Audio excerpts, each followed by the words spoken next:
Welcome to another episode on JAH-ACE TV. Please like, share, subscribe, and hit that bell. JAH-ACE TV is sponsored by Racing Results, Inc., where domestic and foreign cars are treated as luxurious as they look. You can come to Racing Results, Inc. and also get rentals.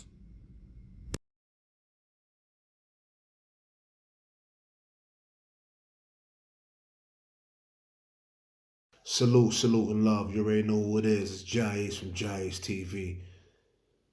You know, it's always a pleasure to just come up on this YouTube channel and just chop it up with the people.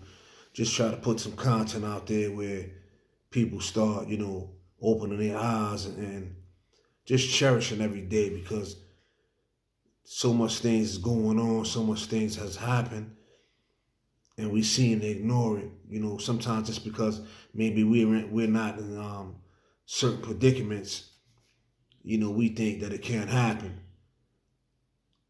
So it was heavy on my mind to really just sit down and just talk about the foster care system and how so many kids done fell victim to being abused in these different homes where the authorities is trusting these people to be the guardians, parents, and sometimes adoptive parents of these foster care kids. And it's just a hurtful thing just to see, because some of these kids that's running around now that's doing certain things, it comes from lack of love. And some of them were in the foster care system. There's so much hidden stories that take place within these homes behind the scenes, and we're gonna get into that today. We're gonna talk about that, and I hope that if some people ever had to go through some of these things, that they one day just come up, and speak about it, because you might save some other young lives down in the future. So we definitely gonna get into that today, because certain things are worthy of being highlighted. And I think that the foster care system, I still think there's some holes in there that could be fixed, and many more lives will be saved. Don't forget to tune in to JAH-ACE TV. When them videos come out, you got to hit that notification bell. Subscribe. Don't just look at the video, but subscribe and automatically hit that bell, so that when I drop a video, you'll be notified. Subscribe. Now watch this thing. This looks like a beautiful family portrait, but don't let your eyes deceive you. The parents of this household were serving two masters, God and the devil. Their evil and demonic spirits destroyed many lives. But look closer, and the photo tells a very different story. A story of boys nearly starved to death, horribly abused by the foster parents who came to adopt them. I weighed 40 pounds. Trayshawn is 14 years old here. 30 pounds. Terrell, age 10. Less than 20 pounds. Michael is 9 years old. Michael's tiny body fit into clothes for a baby. For years, adoptive parents Raymond and Vanessa Jackson told fellow churchgoers the boys had a rare eating disorder that stunted their growth. When police raided the Jackson home, they learned it was no disorder. It was like a hell box, actually. Starvation so severe it drove one of the children to chew on wallboard. It's taken the boys a long time to even think about their ordeal, let alone speak about it. Trayshawn. And they just had a cup of water there, and that's all we had for that one day. Terrell. Water and bread mixed up together in one bowl. Michael. One time we had to eat baby food. They did not attend school. They spent their days in the basement or on a stairwell. We'll go sit on the step. Then, 6 hours would go by. It took another adoptive brother's defiance to finally change their fate.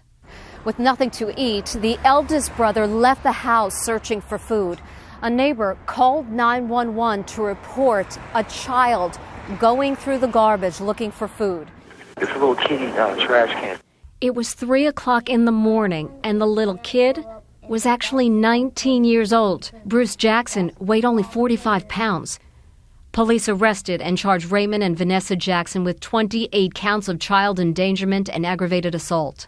You took my childhood. About 2 years later, 100 pounds heavier and more than a foot taller, Bruce spoke in court at sentencing. Hit us with brooms, rulers, sticks, shoes, and belt buckles.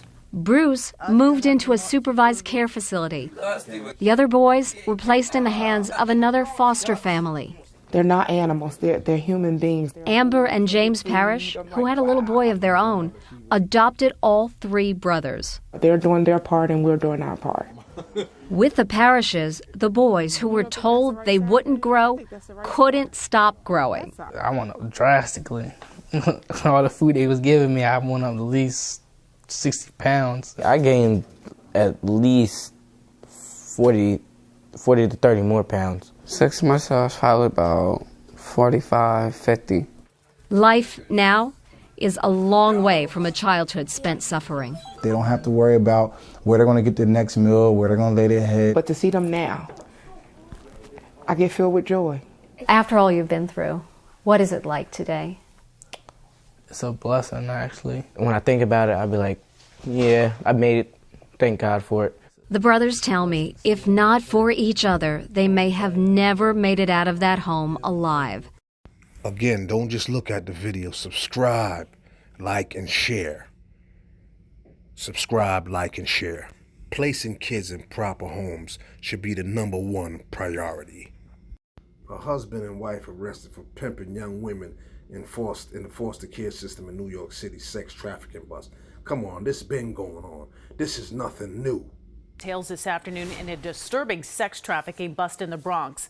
A registered sex offender and his wife, who is a foster mother, appearing in court today facing numerous charges, including forcing 2 of the foster children into prostitution. Eyewitness News reporter Michelle Charlesworth is live in Lower Manhattan, where the couple was just in court. Michelle?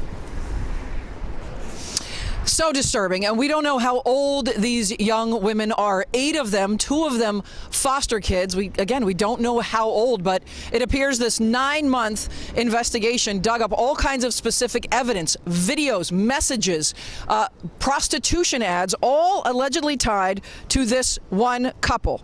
They both lived in the same Bronx apartment. He is a registered sex offender at that address, and she was a foster parent, and it was made clear in court that Child Services had that address and they knew his history. Both in handcuffs, 38-year-old Kareem Mitchell and his wife Sharice, 51, went into court. You were doing this with foster children? Is that correct? The Manhattan DA's office calls this a sex trafficking takedown that came after a 9-month investigation. In evidence, verbatim texts about prostitution, money records on Zelle, ads for prostitution on Instagram and Facebook, and specifics regarding hotels and cars where sex acts allegedly took place. Involved, 8 victims, all young women, 2 of them in foster care at the couple's apartment here in the Bronx. In court, both Kareem and Sharice Mitchell pleaded not guilty to sex trafficking and conspiracy charges, which, if convicted, carry up to a possible 100 years in prison for him and 75 years for her.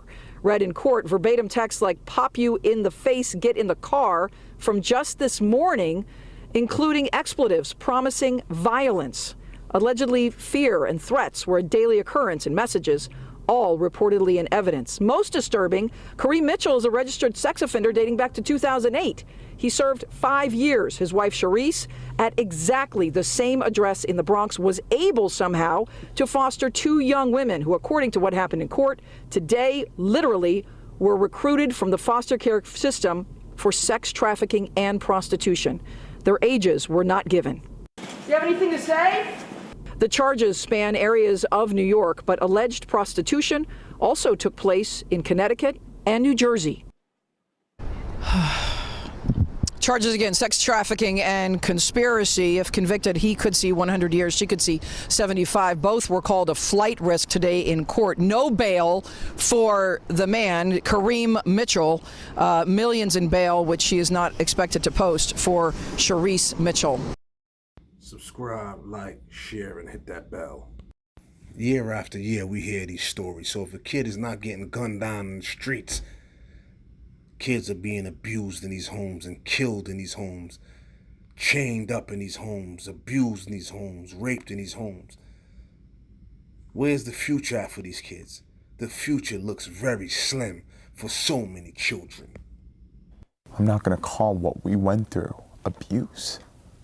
I call what we went through torture. Years of horrific abuse inside this well-kept central Massachusetts home felt like torture to the young foster children who once lived there. What happened here was all a secret for more than a decade. The details sealed away in court documents and buried in state reports, police records, and inside the victims until now. Everything's coming to light. You want to talk to us about all the abuse? Get out of here! You have anything to say for yourself? I don't know what you're talking about. They were innocent kids. They took everything from us. John Williams was just 7 years old, his brother Nathan only 3, when they were placed in this licensed foster home by the Department of Social Services, now known as the Department of Children and Families. They're coming forward as adults and working with 5 investigates to expose the failures of the system that robbed them of the loving childhoods they so desperately needed. You look back at this, how would you describe your childhood? But I was never really a kid. I don't know what it's like to be a kid. I'll never know what it's like to be a kid. Records we obtained show John and Nathan telling police, social workers, and others of the physical and mental abuse they suffered at the hands of their former foster mother, who was a registered nurse, and her live-in boyfriend in the early 2000s. Police reports detail the horror. The boys telling officers they were beaten while naked with a pillow over their heads to stop them from screaming. Court records show Nathan told others they were deprived of food, then force-fed, and sometimes locked in a room or put in dog crates for hours. I'll never forget when all the times that I was hog-tied, tied up in a diaper, thrown in a dog cage. After school was punishment. Jumping jacks naked, both me and my brother together, standing with books held out. I slept on plywood. There was a bucket for me to go to the bathroom. John and Nathan were just 2 of the 6 children placed in that foster home by the state. We've connected with them all, and as adults, they're still haunted by the abuse. Some struggle with mental health issues, substance abuse issues, and 2 have even done time behind bars. Who would want to live like that? Who would want to be treated like that? Nobody. Nobody wants that. But then you have these innocent kids that end up going in foster care homes and being treated like animals. Treated like animals. And nobody will never know about that shit. And that's the part that people not getting. Like, if people don't step up and talk about these things, nobody will never know that most of them even went through these issues. That these are serious things that can really cause a lot of damage. Now, we gonna sit back and act like this is not continuing to happen, then we fooling ourselves. You understand what I'm saying? Like, you would think that foster care parents or adoptive parents will be there and show genuine love. But this is worse than hate right here. You understand what I'm saying? And this continues to happen. We need to do something about this, man.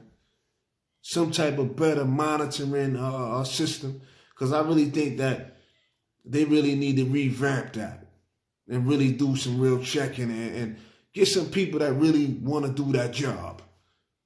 Because that the foster care system and all the adoptive parenting, some of that be about money. Like, people not really even caring about these individuals. They care about the money that the state and the city is going to give them. It's a money thing, monetary gain. You understand what I'm saying? Don't act like, I guarantee you everybody that's looking at this right now knows somebody or done heard about somebody that been in foster care that done got dealt wrong. Bottom line.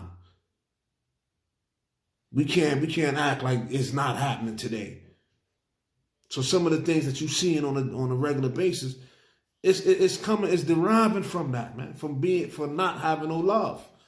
So you expect a young man to grow up after being beat and abused like that to be civilized if there's no interception in between that to help get him back? You think a young lady's gonna carry herself a certain way after rape and abuse? And some of them go through this for years upon years. Y'all tune in to JAH-ACE TV, man. You want that real content. You want the truth. Tune in to JAH-ACE TV. Hit that notification bell so you be notified. And don't forget to hit that like button. Salute.